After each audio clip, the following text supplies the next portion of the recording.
Un rarísimo terremoto en Estados Unidos. Un viento devastador, comparable a un tifón en Malasia.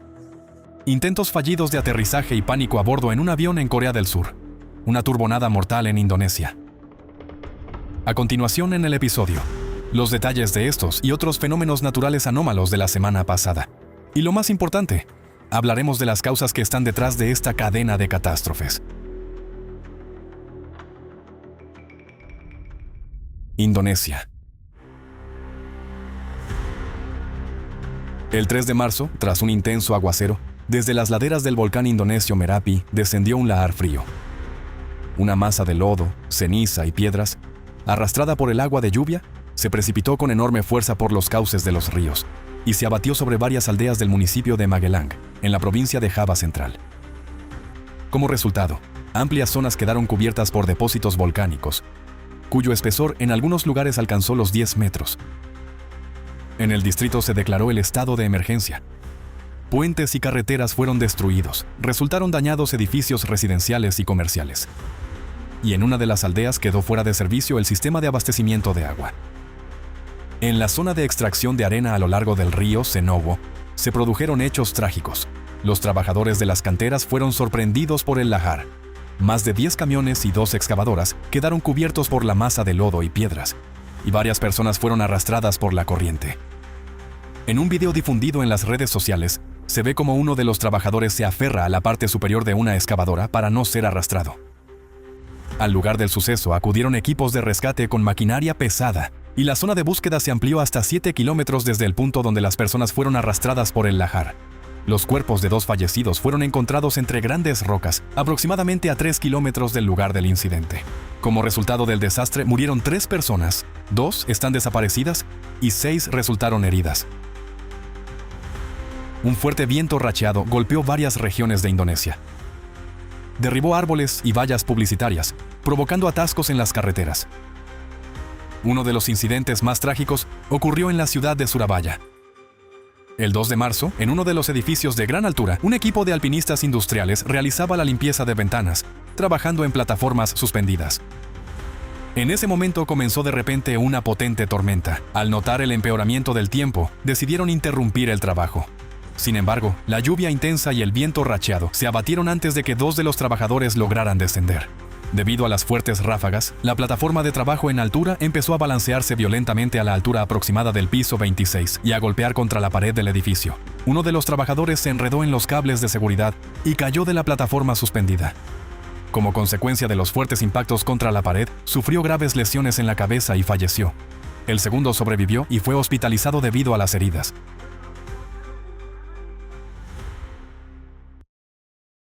Malasia.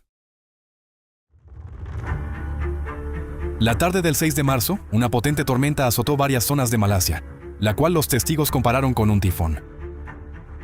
Alrededor de las 6 de la tarde, fuertes lluvias y vientos racheados cubrieron la ciudad de Putrajaya y varias localidades en los estados de Selangor y Perak. En la ciudad de Siberjaya, el temporal golpeó el mercado de Ramadán. Las carpas comerciales, junto con la mercancía, eran arrastradas por el viento, mientras los vendedores intentaban en vano sujetarlas. La tormenta también causó estragos en las zonas residenciales de la ciudad, donde un gran árbol aplastó un coche aparcado. En la ciudad de Ipoh, en el estado de Perak, resultó afectada la zona alrededor del centro comercial Sentamal. Al día siguiente, 7 de marzo, el temporal se desplazó hacia el noroeste del país. En la ciudad de Seberang Perai, en el estado de Penang, el viento huracanado dañó 34 viviendas. En la zona de Kampung Tasik, un enorme árbol cayó sobre una casa. El incidente también provocó la rotura de cables eléctricos. Paraguay. El 3 de marzo, una tormenta breve pero potente azotó la ciudad de Asunción, provocando graves daños en cuestión de minutos. La situación más difícil se registró en el centro de la capital. Árboles caídos dañaron coches aparcados, farolas y líneas eléctricas y bloquearon el tráfico en varios cruces. Antes de iniciar la limpieza de las carreteras, fue necesario contar con técnicos de la Compañía Nacional de Electricidad, ya que entre las ramas de los árboles quedaron enredados cables y conductores eléctricos rotos, lo que suponía un peligro para los trabajadores. En el barrio obrero, debido al fuerte viento, se derrumbó parte del muro de un club deportivo.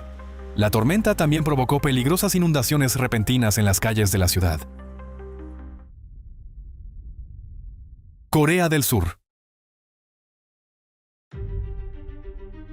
A comienzos de marzo, en la ciudad surcoreana de Busan, estuvo vigente durante 2 días una alerta por fuertes vientos.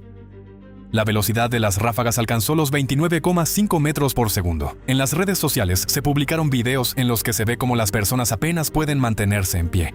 El mal tiempo provocó numerosos daños. Se derrumbaron muros de contención y elementos de las fachadas de edificios. Cayeron carteles, pancartas y árboles. Una ráfaga rompió la vitrina de vidrio de uno de los hoteles. En un solo día se registraron al menos 28 incidentes de este tipo. También se produjeron interrupciones en el suministro eléctrico. El fuerte viento complicó asimismo el funcionamiento del aeropuerto internacional de Gimhae. Debido a ráfagas superiores a los 20 metros por segundo, a los aviones les resultaba difícil aterrizar. En un vuelo procedente de Tokio, uno de los pasajeros entró en pánico, ya que tras varios intentos fallidos de aterrizaje, el avión fue desviado a la ciudad de Daegu para repostar. Después, la tripulación volvió a intentar aterrizar en Gimhae, pero este intento también resultó infructuoso. Finalmente, el avión tuvo que aterrizar en el aeropuerto de Incheon. El viento racheado estuvo acompañado de lluvias. En algunas zonas se registraron alrededor de 27 milímetros de precipitaciones. Kenia. El 5 de marzo, las intensas lluvias provocaron una repentina inundación a gran escala en la capital del país, Nairobi. El desastre se cobró la vida de al menos 42 personas. Algunas se ahogaron y otras murieron por descargas eléctricas. Los atascos paralizaron el tráfico en la ciudad y muchas personas quedaron atrapadas por el agua directamente dentro de sus vehículos. Para apoyar a los servicios de emergencia se movilizó al ejército. La inundación dañó más de 100 automóviles, algunos de los cuales fueron volcados por la corriente de agua. El tráfico aéreo se vio afectado y parte de los aviones tuvo que ser desviada hacia la ciudad costera de Mombasa. En el principal parque natural Karura Forest, los ríos se desbordaron, inundando parte del territorio y obligando a cerrar temporalmente las populares rutas hacia cuevas, puentes y cascadas.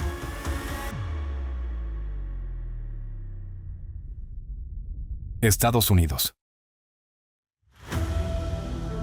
Desde el 5 de marzo, la explosiva colisión del aire cálido y húmedo procedente del Golfo de México con un frente frío del norte provocó un amplio brote de fenómenos meteorológicos extremos en la parte central de Estados Unidos. Tornados peligrosos, granizo de gran tamaño y vientos devastadores azotaron la región, dejando un rastro de destrucción en 12 estados. Más de 100,000 personas se quedaron sin electricidad. Las zonas más afectadas fueron el suroeste del estado de Michigan, los condados de Cass, St. Joseph y Branch. Un potente tornado de categoría EF3, con velocidades del viento de hasta 241 km por hora, avanzó a lo largo de la orilla del lago Union. Destruyó la capa de hielo, arrasó casas y cabañas, y algunas edificaciones fueron arrancadas de sus cimientos. Una casa móvil fue levantada por los aires y arrojada aproximadamente a 90 metros. Su ocupante falleció. En total, 3 personas murieron en la zona del lago y al menos 12 resultaron heridas. Al debilitarse, el tornado continuó su trayectoria y atravesó la ciudad de Union City, causando daños adicionales.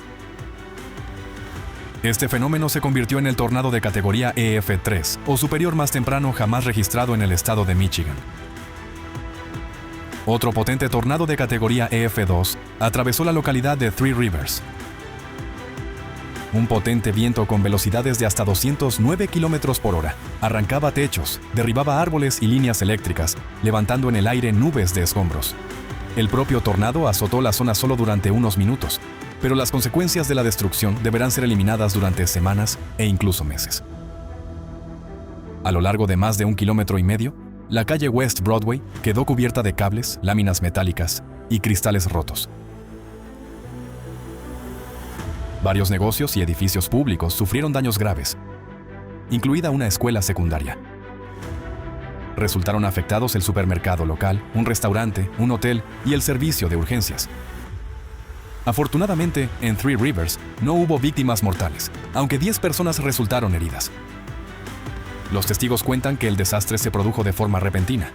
Tan solo 20 minutos antes del impacto, el cielo estaba despejado y brillaba el sol. En el condado de Cass, un tornado de categoría EF1 se cobró la vida de un niño de 12 años. Y varias personas resultaron heridas. Este fue el día con tornados más mortífero en Michigan en los últimos 46 años. En la noche del 6 de marzo, en el estado de Oklahoma se registraron al menos 7 tornados. Al oeste de la ciudad de Fairview, en el condado de Major, un potente tornado de categoría EF2 sacó de la carretera US 60 a un automóvil en el que viajaban una mujer y su hija adolescente. Lamentablemente, ambas fallecieron.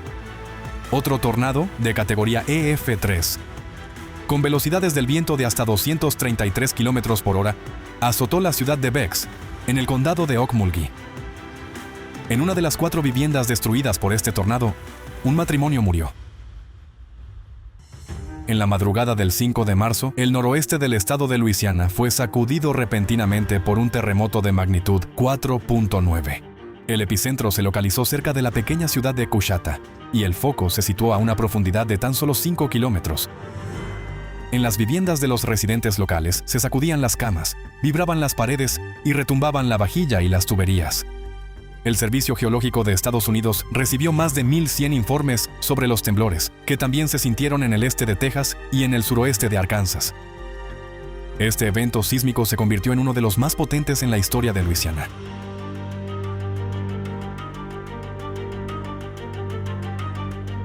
En esta región, un temblor más fuerte, de magnitud 5.3, solo se había registrado una vez, en 2006, en el Golfo de México, lejos de zonas pobladas, mientras que el terremoto del 5 de marzo ocurrió en tierra firme y fue percibido por la población. Aunque el evento sísmico de magnitud 4.9 no se considera destructivo y no se han recibido informes sobre daños, el aumento de la actividad sísmica en la región preocupa a los científicos. Desde principios de diciembre de 2025, en el noroeste del estado ya se han registrado 15 terremotos con magnitudes de entre 2.5 y 4.9.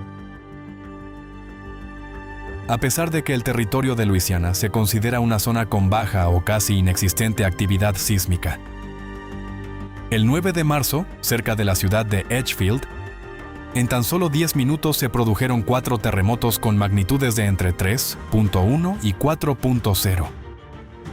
2 de ellos entraron en el grupo de los 4 más fuertes en la historia de Luisiana. Para comprender por qué hoy en el mundo se producen tantos fenómenos naturales anómalos, con los que las personas antes no se enfrentaban, es importante analizar lo que sucede a un nivel más profundo, el nivel de la física de los procesos. Nuestro planeta es un enorme sistema físico-químico en el que las energías térmica, potencial y cinética se transforman constantemente unas en otras. Precisamente estas transformaciones energéticas ponen en marcha los procesos que observamos en la superficie. Pero hoy, este equilibrio está seriamente alterado. Una colosal fuente de energía en el planeta es el océano. Los procesos magmáticos bajo la corteza oceánica provocan el calentamiento de sus aguas, formando un enorme reservorio de energía térmica. Antes, su exceso se transfería con relativa rapidez a la atmósfera y posteriormente se disipaba en el espacio, lo que permitía que el océano y la atmósfera mantuvieran un equilibrio energético estable. Hoy la situación ha cambiado. La contaminación del océano por micro y nanoplásticos influye en el intercambio de calor entre el agua y la atmósfera. Las partículas de plástico actúan como una capa aislante térmica, debido a la cual el océano cada vez libera peor el calor acumulado, lo que a su vez intensifica los procesos de evaporación. Junto con ello, aumenta también la energía cinética de la atmósfera, es decir, la energía del movimiento del aire, los vientos, los ciclones y los huracanes. Cuanto mayor es la velocidad de las corrientes de aire, más potentes se vuelven estos fenómenos. Ya observamos cómo los ciclones tropicales se intensifican rápidamente hasta alcanzar categorías récord, y cómo ráfagas de viento huracanadas aparecen en lugares donde antes casi no se registraban. Al mismo tiempo, también aumenta la energía potencial de la atmósfera, relacionada con los movimientos verticales de las masas de aire y la liberación de calor latente durante la formación de precipitaciones. Paralelamente se forma otro factor, la acumulación de cargas eléctricas en la atmósfera. El nanoplástico es capaz de retener carga gracias al llamado efecto Electreto, creando de hecho una especie de condensador de energía en la atmósfera. Antes, la cadena energética funcionaba como un mecanismo preciso, pero ahora, debido al impacto perjudicial del plástico, parte de la energía queda atrapada dentro del sistema de la Tierra. Esto se refleja no solo en los procesos climáticos, sino también en los geodinámicos. Lo que hoy observamos en forma de vientos destructivos, precipitaciones extremas y terremotos inusuales no son hechos aislados o aleatorios, sino eslabones de una misma cadena de procesos que se desarrollan en el complejo sistema energético de nuestro planeta.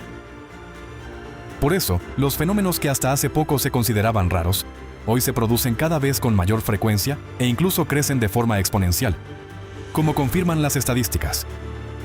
En estas condiciones, es extremadamente importante dirigir todo el potencial científico al estudio de la influencia de los micro y nanoplásticos, ya que este problema ya tiene una escala planetaria y no se resolverá por sí solo.